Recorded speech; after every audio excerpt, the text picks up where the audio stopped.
Bonjour, je suis Tak. Je vais vous faire un rappel des fondamentaux du Tai Chi. Premièrement, on va commencer avec les pieds bien parallèles à l'écartement des épaules. Vous avez vos écartements des épaules, vous les calquez et vous les mettez au niveau de votre pied. Vous devez avoir le même écartement que les épaules. Veillez à ne pas être trop large, ni à être trop court. Écartement des épaules approximativement. Avec l'orteil vers l'avant. Bien en face, veillez à ne pas être ouvert comme ceci, ni avoir rentré vers l'intérieur.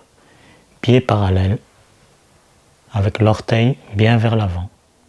Ensuite, vous allez descendre votre buste, qui a pour conséquence de faire plier les genoux. Le buste descend, qui a pour conséquence de faire plier les genoux.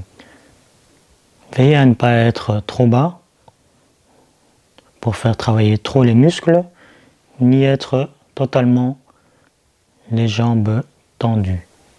Un juste milieu, genoux fléchis. Petite astuce en rapport avec le fléchissement des genoux.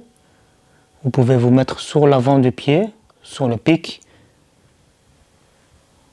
et vous montez avec les genoux tendus, jambes tendues, tout à fait en l'air.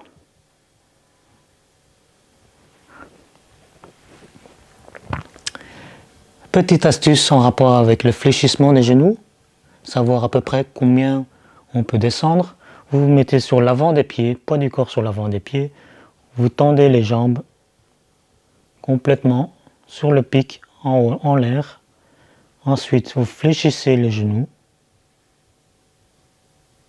Vous relâchez le bassin, le bas du dos.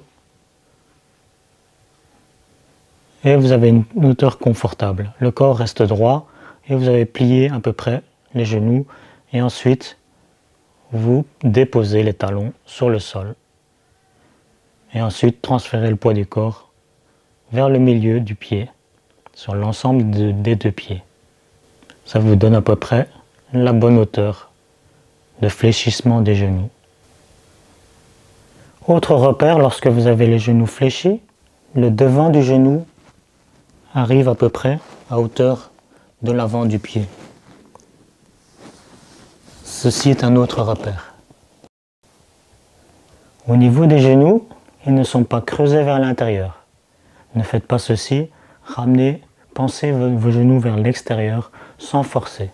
Maintenez les genoux dans une ligne entre le pli de l'aine et le pied, dans la même ligne. Donc si vous regardez dans l'axe, ici, entre l'axe formé par le pli de l'aine et le pied, vous devez voir votre genou dans le même alignement. Ensuite, on déverrouille le bassin, le coccyx pointé vers le bas. Sentez avec vos mains, une main devant, une main derrière, et sentez que le bassin est bien relâché, à plat.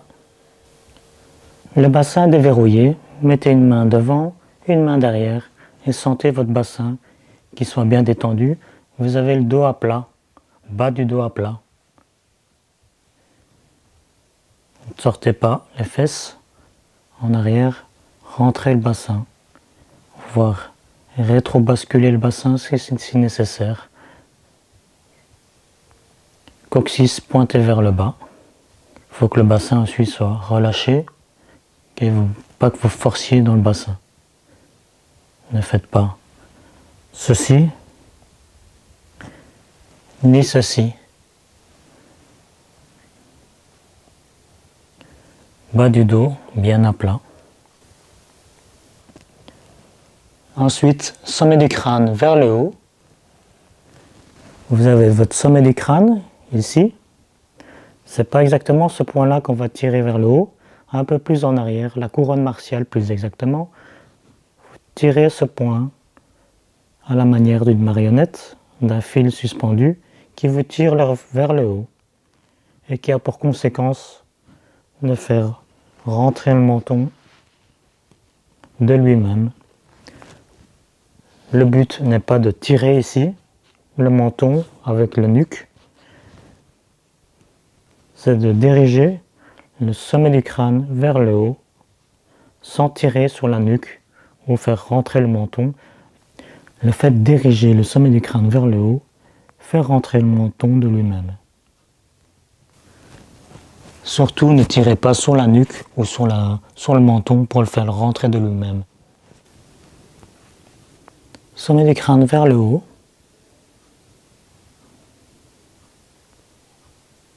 Le menton rentre de lui-même sans forcer sur la nuque ou sur le menton.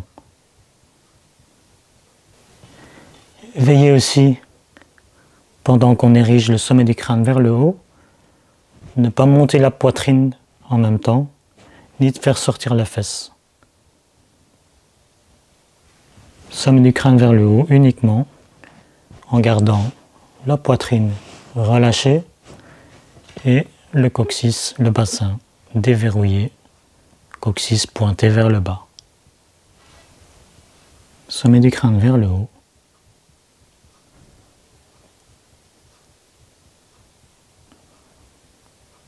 Sans que ça n'influence la poitrine ou le bas du dos. Le dos est bien droit, à plat, du bas du dos jusqu'à la nuque.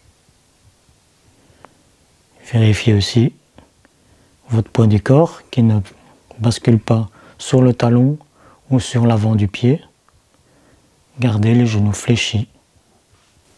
L'avant du genou est à peu près au-dessus des orteils. Gardez la poitrine bien relâchée. La poitrine n'est pas bombée ni creusée, concave. Elle est ouverte et l'énergie peut circuler à l'intérieur. Faites toujours attention au bas du dos. Le bas du dos bien à plat, coccyx pointé vers le bas, bassin déverrouillé. Les mains sont posées sur les cuisses et veillez à ce que les épaules, coudes, poignets sont relâchés. Et veillez à bien relâcher les épaules, les coudes, les poignets, les doigts de la main. La main est posée sur la cuisse. Il y a de l'espace entre les aisselles. On dit qu'il y a l'espace pour y introduire un œuf. Ici également un peu d'espace entre le coude et le corps. Et il s'agit de maintenir ce principe durant toute la forme. Sommet du crâne vers le haut, poitrine relâchée, bas du dos relâché, bassin relâché, épaules, coudes, mains, doigts, relâché, alignement du genou avec le pli de laine et le pied en permanence, et pied avec l'orteil vers l'avant. Alors dans les postures de Tai Chi, on est soit orienté nord, sud, est ou ouest, ou soit vers la diagonale. Il y a toujours une symétrie, haut, bas, nord, sud, est, ouest, avant, arrière. On travaille toute la symétrie dans le corps. Dans la posture de Tai Chi, on est soit ouvert avec un angle compris entre 45 et 80 degrés au niveau des pieds, pour un pied ou l'autre pied, comme ceci, ou alors comme ceci. Il y a toujours une symétrie. On a soit le corps vers le milieu, soit vers l'arrière, et on transite poids du corps vers l'arrière, vers le milieu, soit vers l'avant, l'avant vers le milieu, du milieu vers l'arrière, etc. Lorsque vous faites un pas, veuillez ne pas déposer votre pied à l'intérieur. Si vous faites tracer une ligne fictive, ici, si vous rentrez à l'intérieur, vous allez manquer d'équilibre, de stabilité. Prenez à peu près la largeur d'un pied et mettez le pied à l'extérieur.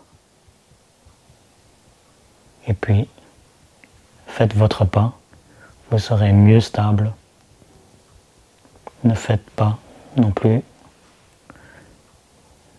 de manière exagérée. Gardez à peu près une ligne et un pied dehors. Au niveau des pieds, on a toujours une ouverture de 45 degrés. Avec l'avant, j'ouvre 45 degrés. 45, entre 45 et 80 degrés. Parfois ça peut être un peu plus. On ouvre, on dépose le pied à vide et ensuite on vient transiter poids du corps de l'arrière vers le milieu. Il y a des transitions du poids du corps, milieu, arrière, arrière, milieu. Toujours veiller à ce que les genoux ne creusent pas, le genou avant il ne creuse pas comme ceci et casse la structure. Maintenez l'alignement entre le pli de laine et le pied. Le pied arrière aussi. Veillez à ce que le genou soit dans le même alignement que le pli de laine et le pied, dans le même axe. Si le genou est rentré, cassez la structure.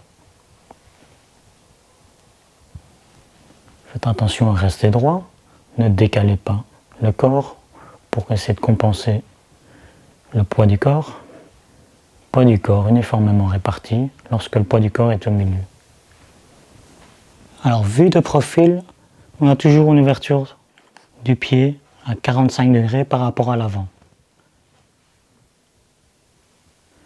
Dépose son pied, faire attention à la ligne effective, ne pas mettre le pied à l'intérieur, à l'extérieur.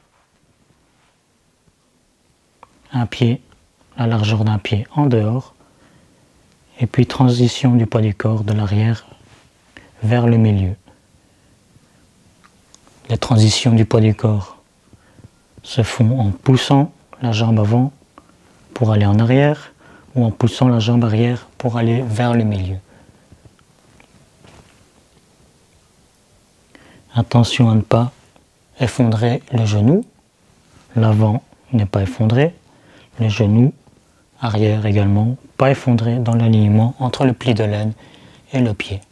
Le bassin est face devant soi. Sommet du crâne vers le haut. Ne pas tirer sur la nuque. Ne pas faire rentrer le menton.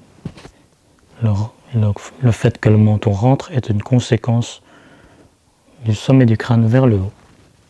Le bas du dos reste à plat. Coccyx pointé vers le bas. Bassin déverrouillé. Voilà, donc veillez toujours à garder les mêmes principes. Ils seront toujours d'application dans toutes les postures du tai chi. Le pied, un pied ou les deux pieds parallèles avec l'orteil vers l'avant, l'autre qui forme éventuellement un angle compris entre 45 et 80 degrés. Que ce soit un pied ou l'autre. Genou, attention à l'alignement, le genou dans l'alignement formé entre le pli de laine et le pied. Bassin déverrouillé, bas du dos à plat, coccyx pointé vers le bas, sommet du crâne vers le haut, le menton qui rentre de lui-même est une conséquence du sommet du crâne vers le haut. On relâche poitrine, ni concave ni bombée, on relâche la poitrine, les organes, les épaules basses, le coude tombé, poignet déverrouillé, tous les doigts de la main déverrouillés également. Et je vous souhaite une très bonne pratique.